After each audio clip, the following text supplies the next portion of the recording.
अस्सलामुअलैकुम। मैं आप सब से गुजारिश करूँगा कि एक मरतबा सूरत फातिहा और 3 मरतबा सूरत इखलास पढ़ के इनका सवाब उन मुसलमानों तक पहुँचा दें जो इस दुनिया पानी से जा चुके हैं।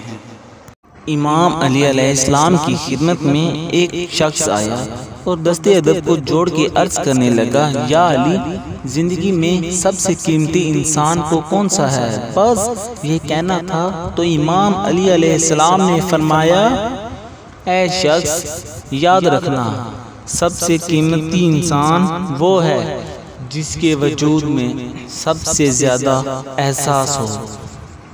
अल्लाह हर इंसान की ज़िंदगी में कम से कम एक मरतबा एक ऐसा इंसान ज़रूर भेजता है जो उससे भी ज़्यादा एहसास करता है। लेकिन अफसोस तो ये है, गलत फैसलों और गलत आदतों की वजह से उस कीमती इंसान को खो देता है। याद रखना, मैंने अल्लाह के रसूल से सुना कि बदनसीब है वो जो अपने उस दोस्त को खो दे जो दोस्त अपने वजूद से ज़्यादा उसका एहसास करता हो।